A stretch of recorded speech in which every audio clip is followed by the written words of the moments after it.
Are you looking for new books to read? Do you like finding a new special author?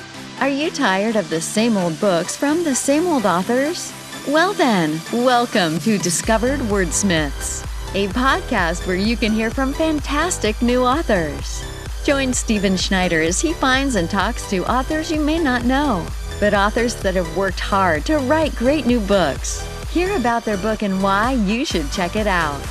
So sit back and listen to today's Discovered Wordsmith.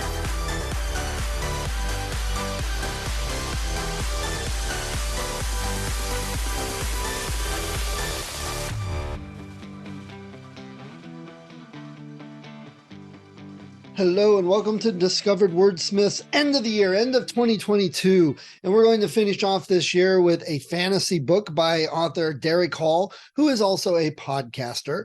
And it's going to be a fun, exciting little episode. He and I had some great fun talking fantasy and books. So I hope you enjoy this episode, and I hope you had a great 2022. I hope you got some really good books for Christmas, and you have a stack way bigger than you could read for all of next year. And I hope some of those are authors that you found listening to Discovered Wordsmiths. So going into the new year, we've got a lot of the same of what we've been doing. Lots of new authors, lots of great books, lots of authors talking about writing their books. And we're going to have Tom back, and we're going to have Roland back talking about books and bookstore issues and talking about new issues out there facing authors. So a little bit of variety. I'm going to possibly bring back some more panels and get several authors on and talk various topics. We'll see how that goes. So if there's something you really like, something you didn't like, something you wish we did, let me know. Send me comments. There's a contact form at discoveredwordsmiths.com. We have a YouTube site. Check out the videos that I post of the interviews, the clips, and there's a Facebook page if you want to discuss things. So check it all out. I hope it's been a great 2022 for people. Let's focus on the positive, get into the new year with some great new books, great new authors. So here's Derrick. Okay. All right. Good evening, Derrick. It's an evening interview. It's good to see you. How are you doing today? I'm doing good. How are you? I'm great. Waiting hopefully for some snow tomorrow because I like snow in December personally. I've had snow for 2 months. Oh, wow. Where are you located? I'm in Montana. Montana. Ah, yes. If you want some snow, that's a good place to be. The frozen north. So, Derrick, before we start talking about your book, why don't you tell everybody a little bit about you, who you are, and what you like to do besides writing? Well, I am Derrick Hall. I'm a fantasy author at this point. I think I can claim author. But I'm just a normal guy. I'm a working photographer, IT professional, outdoorsy fellow, like to hunt, fish, camp, all that good stuff. And I'm a massive nerd. I play D&D. I do all of that fun stuff, video games, movies, all of it. So whenever I have time, I do that. What do you do for IT? Mostly hardware and infrastructure. So networks, new machines, servers, desktops, that sort of thing. Build machines, custom machines. Yeah. I'm a programmer. I've been struggling with an SSL issue today. So. Oh, yes. I've done that too. And I'm a hardware guy. I'm not a software guy. Got it. I was messing around with Python and some other crap last night going, I don't know what I'm doing. Oh, I love Python. That's a great language I discovered this year. So yeah, if you're going to get into it, that's a good one to get into nowadays. Yeah, well, that's what I heard, but it didn't help me out much. Yeah. And you like to camp and stuff. Montana is a good state for that. Oh, it's fantastic. Yeah. Yeah. I don't think I've spent any real time in Montana. I might have driven through an edge of it somewhere. Yeah. I love camping. I've got a small wooded area with a cabin on our property, Oh, and awesome. everybody tells me to run electricity to it. And I'm like, no, we're keeping it more primitive. Yeah. No. I have a stove and firewood, and I go there to get away. Why do I need power? Exactly. You get it. You understand. Yes. I completely understand. weekend. We're IT guys. We do tech all day. We need some time Yep. away. Yep. Exactly. Exactly. So, what with all of that going on, what made you want to start writing? And we're going to get into this a bit more on the second half when we talk We about will. reluctant writer. So, just briefly, a little bit, what got you into wanting to write your current book? Um, I didn't want to write the book. It sort of forced itself upon me. So like I said, I play D&D, and at the time I was running a group and as the game master, and I did a lot of homebrew, basically meaning I made up the stories and the situations and the worlds and all of that stuff. And I was working on an idea for a new campaign, and the idea got both too big and too small for D&D at the same time. It was too specific to let players come in and ruin it, and I just pretty much said, "Screw it, I'm going to write it down." So 8 months later, I ended up with a novel, and Nice. then another, and now another. I just finished book 2 on Sunday, so Wow, great. And that's interesting because that's one of the things when I talk to parents about encouraging their kids to write and getting into writing, that's one of the things I encourage them to do. I sometimes a little nervous about it because I'm just waiting for the parents to like, oh my gosh, D&D. That's, still that it's hangover. But evil. yeah, Yeah, exactly. there's still But some of that, but yeah, the story making abilities and thinking of exactly. the characters and all that is great practice. And I even tell parents, I'm like, look, you can do D&D, you don't have to have all the demons in it or things like that. You can leave out what you don't like and what your kids to be a Yeah, part of. That's fine, but you need some sort of adventure, some sort of conflict. It's a great way of building yeah, those stories up. yeah, exactly. It's a really good way to learn the fundamentals of storytelling. Yes. So, you need the tension, you need the build up, you need the character arc, you need the history, the backstory, the world building, all of that. And it's a fantastic way to get into it. And it's a great practice if later you want to get into storytelling for video games because of the nature of Yes, D&D. It's not linear, so it's another good way to get into absolutely. that. So, uh, before we start talking too much tech and D&D and everybody turns off, let's talk about your books. So, tell us what are the books called and tell us a little bit about them. Well, I have it started with an idea for D&D, and that turned into what I was hoping to be a standalone novel and ended up not being a standalone novel. Now I'm hoping it's going to be a trilogy, but who knows? Anyone who Yeah, writes knows my pain. my short story I was making for an event in Kent turned into a 7-book series. So, yeah, Yeah, you I can understand. All relate right. to that. Yeah. So So, tell us about them. um, I am a very traditional fantasy reader. I like things that fall into a very traditional fantasy vein.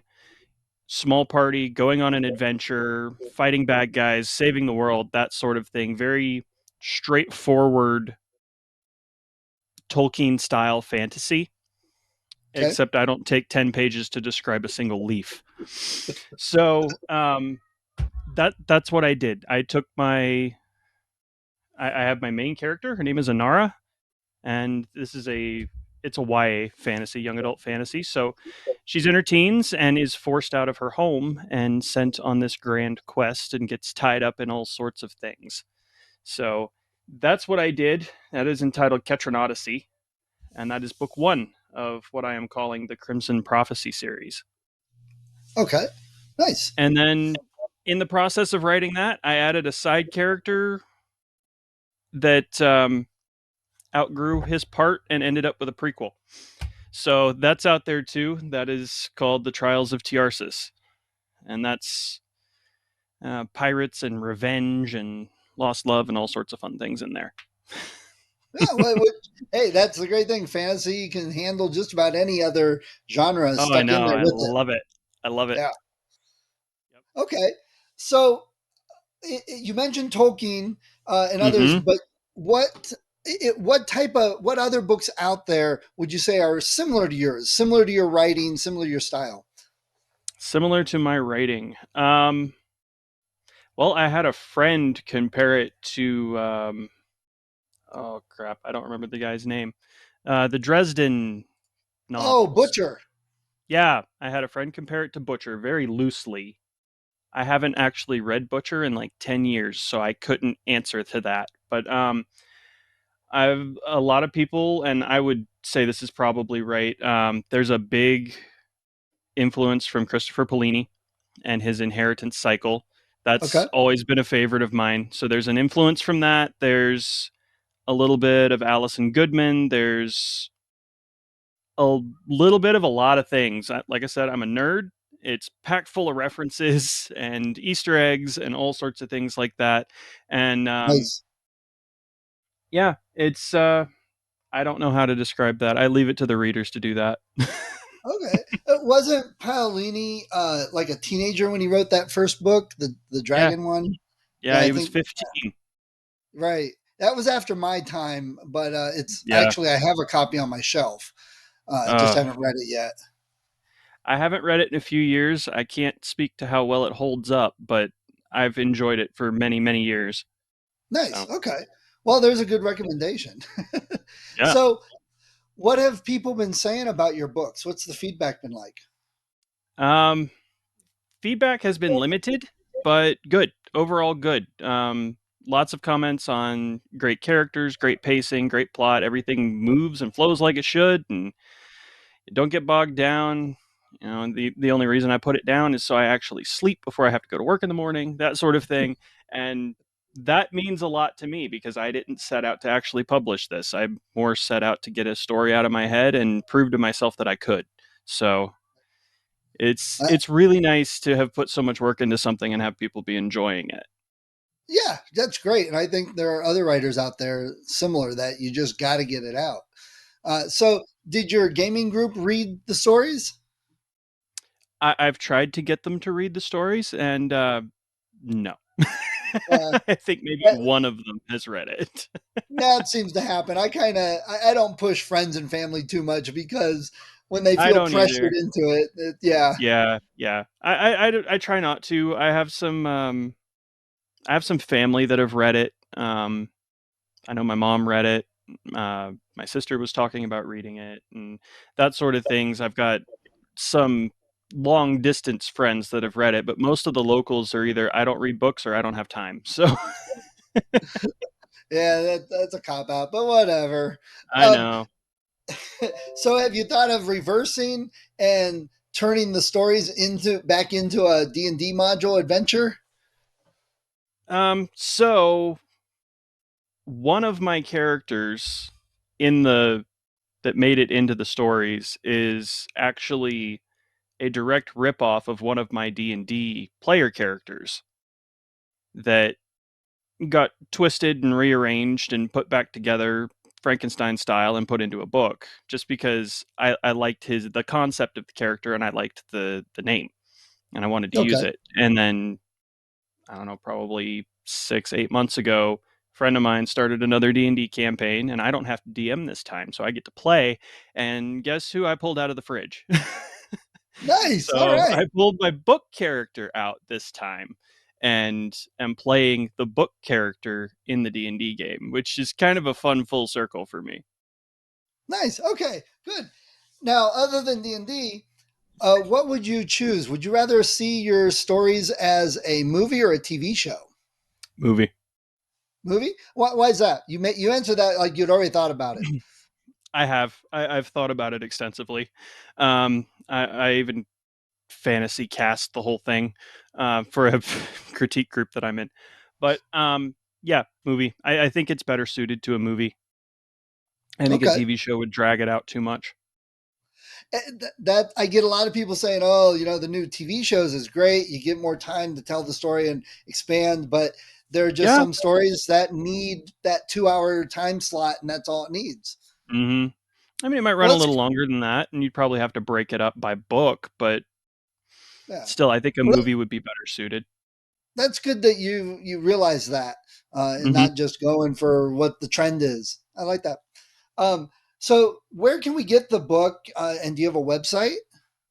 I do have a website, derrickhallauthor.com is my website. There's info there on the books, the characters. I've got a map up there, all sorts of fun stuff to check out. And there's even a link to my podcast, which I don't know if you want me plugging that in Yeah, here, go but ahead, please do. Let's go bring that up. all right. Actually, Okay. Yeah, so I also have a podcast. I have my own with a very good author friend of mine, Christina Lefebvre. We do the What If South is Up podcast, which is it's sort of a game show version of world building. So we will okay. randomly ask a what if question and then apply it to the worlds that we're writing and talk about it. So it's a lot of fun. We have a great time with it. Oh, that sounds great. I'll have to make sure we'll get links in on the show notes for any fantasy readers that want to check out a cool podcast. Yeah, absolutely. Great. So when you're writing these episodes, like what are some of the what if questions?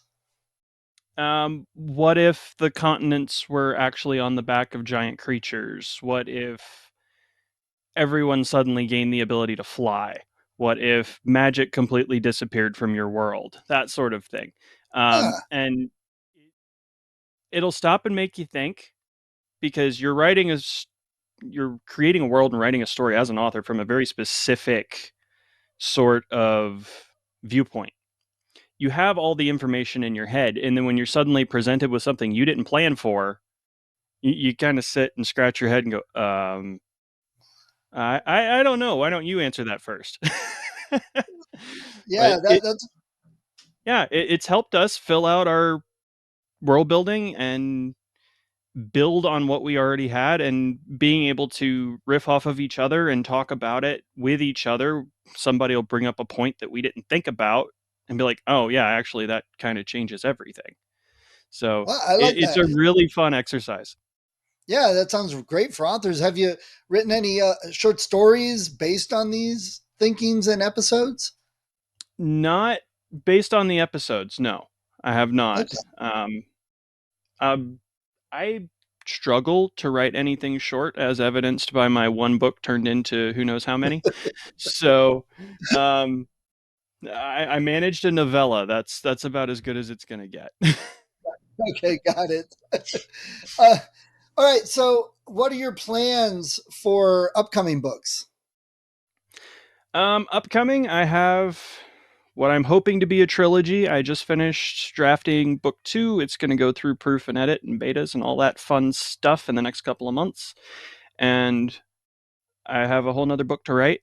And while book 2 is going through betas and edits and all of that, I'm planning to do a couple more novellas or maybe a handful of short stories, depending on how they turn out. Just pulling characters and expanding on them in a way that the main story won't let me do. Okay, nice. So, how many do you have planned right now that you're doing? 3 main novels and probably 5 or 6 little side offshoots. Okay, that's And good. that's just in this one world. If I get beyond that, I have a spreadsheet of projects that I'm Yeah, going to be who doesn't? working on at some point. But Right? yeah, Who doesn't have all the stuff? It's like, yeah, I could be writing until doomsday. Yeah. yep, So, Derrick, who are some of your favorite authors and books that you've read? You mentioned a few earlier. I Are those your did. favorites, or do you have others? They definitely come highly regarded. Allison Goodman's Dragon Eye Chronicles, I think it's called. There's 2 of those Dragon Eye Chronicles, Dragon Eye series. I don't remember exactly. It's Dragon Eye something. There's 2 of those, Aeon and Aeona, and they are amazing. Um, I tend to read a lot of more young adult sort of stuff. Polini is a favorite. Tolkien, obviously. You can't love fantasy and not like Tolkien on some Let, level. let, let me ask you, are you yay or nay on Silmarillion? I tolerate the Silmarillion. Okay. I couldn't get past like page 2. My son, I that's his favorite Tolkien book. I've read it. I've read everything that has Tolkien on the cover at some point, including the histories and the appendices and all of that, because I went a little nuts in high school. I tolerate the Silmarillion. and the Lays of Beleriand and History of Numenor and all of that fun stuff. But I love Lord of the Yeah, Rings and The Hobbit.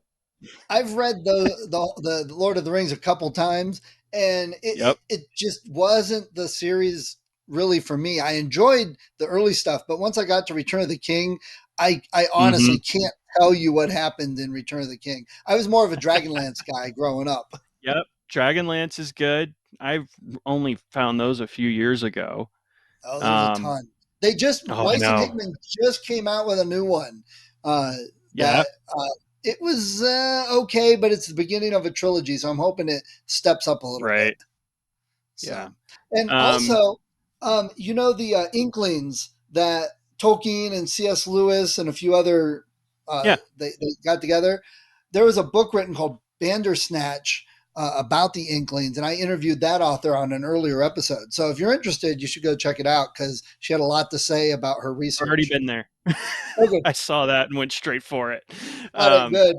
Good. Yeah, no, that was a good one. I enjoyed that. It was a lot of interesting information and abrupt book purchase. But Yeah, um, it's really cool because she printed it through Kent State University Press, which is like 8 miles from me. So it was just this whole okay, weird thing because she's from Cleveland but doesn't live there now. So I was like, oh, okay, this is like destiny. I know where you live now. Yeah, I live by Kent. Everybody knows that. I talk about that all the time. All right, so do you have a favorite bookstore that you like to go to close to where you live? Well, I live in a tiny little town that has more inmates than normal citizens. We are home to the Well, state we have more prison. cows, so Yeah, there's more towns. My tiny little town has one bookstore, and I don't get in there very often, but I do love it. It's definitely your small town bookstore. It's about half used and half new, and everything's dusty and feels like you're gonna end up getting into some sort of adventure if you turn down the wrong aisle. And I love that place. It's great. what's it called? Browsing Bison Books. Browsing, but I love that. All right, I'm going to put a link to Yeah, that it's in there great. too. I like to It's great. encourage people to go check out little bookstores in their travels. Yeah, no, it's small for sure, but it's got that small town charm. Love me and my kids when we used to go on vacation. That was always a destination. Find a local bookstore or two Oh yeah. and go there. So yeah, I love Yeah. that. All right, so Derrick, to wrap up talking about your books, and we'll move on to author stuff. Let me ask you this one last question. Hmm. If someone came up to you and said, Derrick, I heard you wrote some fantasy books. Why should I get them and read them? What would you tell them?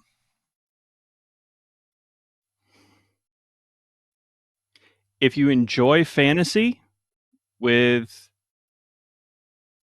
an underdog flavor and tie-ins to real world problems, you'll probably enjoy the book.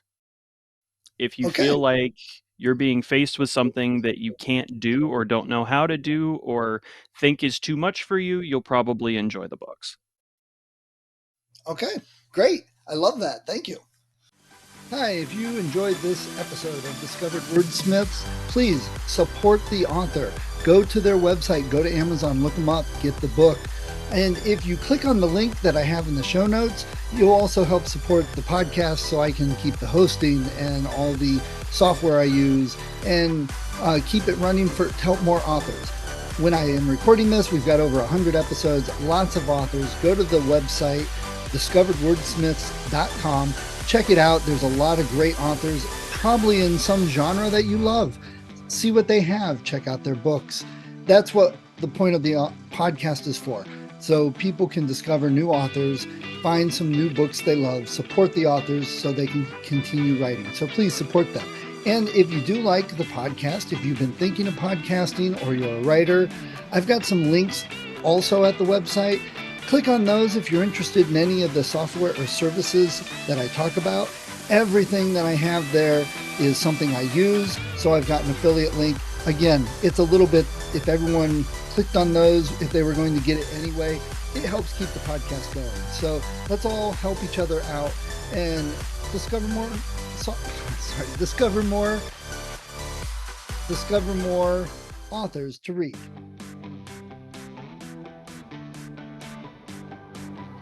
Thank you for listening to Discovered Wordsmiths. Come back next week and listen to another author discuss the road they've traveled, and maybe, sometime in the near future, it might be you.